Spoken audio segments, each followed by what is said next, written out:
என் அன்பு சகோதர சகோதரிகளே, இயேசு கிறிஸ்துவின் நாமத்தில் அன்பின் வாழ்த்துக்கள். நம்முடைய விக்டோரியஸ் மினிஸ்ட்ரீஸ் பைபிள் இன்ஸ்டிடியூட்டை குறித்து மிக முக்கியமான ஒரு அறிவிப்பை உங்களுக்கு நான் சொல்ல விரும்புகிறேன். விசேஷமாக அருமையான தேவனுடைய பிள்ளைகளே, தேவனுடைய பிரதான கிருபையினால் 11வது பேட்ச், அதாவது 11வது அணி இந்த ஜனவரி மாதம் கடைசி வாரத்தில் துவங்க இருக்கிறது. இன்னும் கொஞ்ச நாட்கள் தான், இன்னும் ஒரு வார காலம்தான்.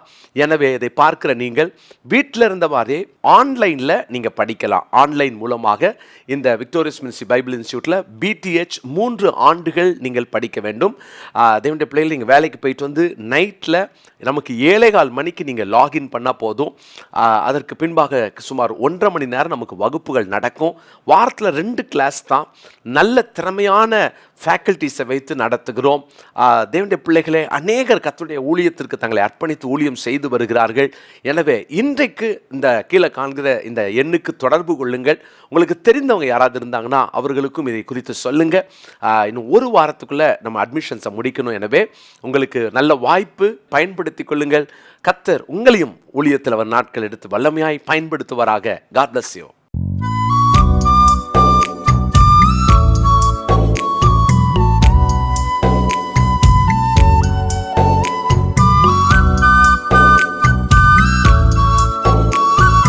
என் அன்பு சகோதர சகோதரிகளே, ஆண்டவராகிய இயேசு கிறிஸ்துவின் நாமத்தில் என் அன்பின் வாழ்த்துக்கள்.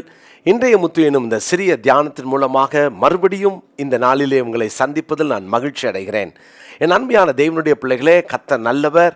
நாம் ஆவிக்குரிய வாழ்க்கையிலே வளர்ந்திருக்கிறோமா என்பதை அடிக்கடி நாம் நம்மை பரிசோதித்து கொள்ள வேண்டும். ஒவ்வொரு முறையும் நம்முடைய வாழ்க்கையில் ஆண்டவர் நமக்கு தருகிற கிருபைகளை எல்லாம் நாம் சுதந்திரித்து கொண்டு அதனால் நாம் ஆவிக்குரிய வாழ்க்கையிலே வளருவதற்கு பிரயாசப்பட ஆண்டவர் நம்மை அழைக்கிறார். பாருங்க, நான் இந்த சீரீஸில் எப்படி வளர்ந்திருக்கிறோம், முதலாவது தேவ பிள்ளைகள் என்று சொன்னேன், இரண்டாவது தேவ புத்திரன் என்று சொன்னேன். நேற்று தினத்தில் நம்ம தியானித்தோம், தேவ மனிதர்களாக மாற வேண்டும், புருஷர்களாக மாற வேண்டும்.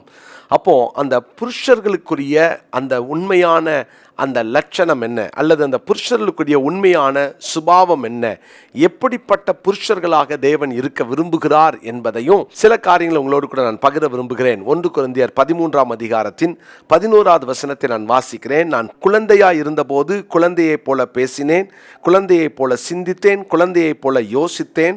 நான் புருஷனான போதோ குழந்தைக்கேற்றவைகளை ஒழித்து விட்டேன். குழந்தைத்தனமான எல்லா சுபாவங்களையும் ஒழித்துவிட்டு பூரணராகும்படி கடந்து போக வேண்டிய நீங்களும் நானும் நம்ம புருஷர்களாய் தேவ மனிதர்களாய் வாழ்வதற்கு தேவன் நம்மை அழைத்திருக்கிறார். அப்போ புருஷன் என்று சொன்னால் அதனுடைய குணநலங்கள் என்ன? முதலாவதாக யோபுவின் புஸ்தகத்திலே 38ஆம் அதிகாரத்தின் 3வது வசனத்தை நான் வாசிக்கிறேன். இப்போதும் புருஷனைப் போல இடை கட்டிக்கொள், நான் உன்னை கேட்பேன், நீ எனக்கு உத்தரவு சொல். புருஷனைப் போல இடை கட்டிக்கொள். அந்த அறை கட்டுகிற அனுபவம் புருஷர்களுக்கு இருக்க வேண்டும். புருஷனைப் போல இடை கட்டிக்கொள். கர்த்தர் யோபுவை பார்த்து சொல்லுகிறார், நீ குழந்தை மாதிரி உட்கார்ந்து நீ பேசிக்கிட்டு இருக்காத, நான் உனக்கு கேட்கிறதற்கு உத்தரவு சொல்லத்தக்கதாக நீ இடைக்கட்டு என்று சொல்லுகிறார். மறுபடியுமாக யோபு 40ஆம் அதிகாரத்தின் 7வது வசனத்திலும், இப்போதும் புருஷனைப் போல நீ அறை கட்டிக்கொள், நான் உன்னை கேட்பேன், நீ எனக்கு உத்தரவு சொல். நீ இடைக்கட்டு என்று 38ஆம் அதிகாரத்திலும், அறை கட்டிக்கொள் என்று 40ஆம் அதிகாரத்திலும் அவர் சொல்லுகிறார். எந்த அறையை கட்ட சொல்லுகிறார்? வேதத்தில் 1 பேதுரு 1:13 நான் வாசிக்கிறேன். ஆகையால் நீங்கள் உங்கள் மனதின் அறையை கட்டிக்கொண்டு தெளிந்த புத்தி உள்ளவர்களாய் இருந்து இயேசு கிறிஸ்து வெளிப்படும் போது உங்களுக்கு அளிக்கப்படும் கிருபையின் மேல் பூரண நம்பிக்கை உள்ளவர்களாய் இருங்கள் என்று இங்கே அப்போஸ்தலனாகிய பேதுரு தன் நிருபத்திலே எழுதுகிறார். அருமையான தேவனுடைய பிள்ளைகளே, மனதின் அறை கட்டப்பட வேண்டும். நமக்குள்ளாக நம்முடைய மனது அது தேவையில்லாதவைகளிலே கவனம் செலுத்தி நாம் அந்த குழந்தைத்தனமான வாழ்க்கைக்கு திரும்பிடக்கூடாது. ஃபோக்கஸ்டாக வாழணும் அப்படின்னா மனதின் அறை கட்டப்படணும். அந்த தரிசனத்தை நோக்கி ஓடணும்னா மனதின் அறை கட்டப்படணும்.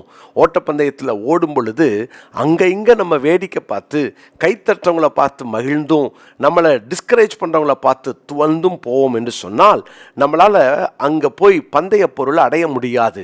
பந்தய சாலையில் ஓடும் பொழுது மனதின் அறை கட்டப்பட்டவர்களால் தான் ஜெயிக்க முடியும்.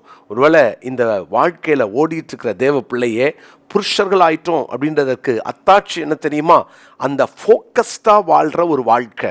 அப்போ தேவையில்லாதவைகளில் கவனம் செலுத்தக்கூடாது. தேவையில்லாத காரியங்களில் நம்முடைய எண்ணங்களை பாய விடக்கூடாது. ஒரு காரியம் உங்கள் மனதுக்குள்ளே வரும் பொழுதே என்னுடைய ஃபோக்கஸை, என் தரிசனத்தை இவைகள் தடுக்குமா கெடுக்குமா அப்படின்னு நீங்கள் கவனிக்கணும்.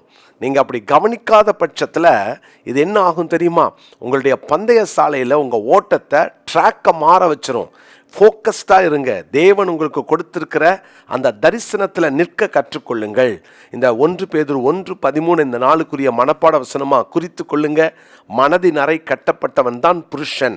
அப்போ நீங்கள் தேவனுடைய மனுஷியாக மாறிட்டீங்கன்னா தேவையில்லாத எல்லா காரியங்களையும், உங்களை டைவர்ட் பண்ணுகிற, டிஸ்ட்ராக்ட் பண்ணுகிற எல்லா விஷயங்களையும் நீங்கள் ஒதுக்கி விட்டு நீங்கள் கர்த்தரை நோக்கி ஓடத்தக்கதாக, பொறுமையாய் ஓடத்தக்கதாக, விசுவாசத்தை துவக்கினவரும் முடிக்கிறவருமாய் இருக்கிற இயேசுவை நோக்கி ஓடத்தக்கதாக மனதின் அறை கட்டப்பட்டிருக்கட்டும்.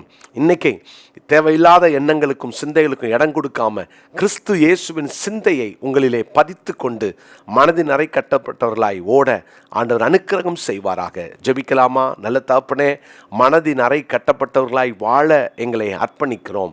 எந்த விதத்திலும் ஆண்டவரே தேவையில்லாத காரியங்களை எங்கள் மனதில் நாங்கள் வைக்காதபடி, அவைகளை அனுமதிக்காதபடி, அவைகளை ஆரம்பத்திலேயே தடுத்து போட எங்களுக்கு உதவி செய்யும்.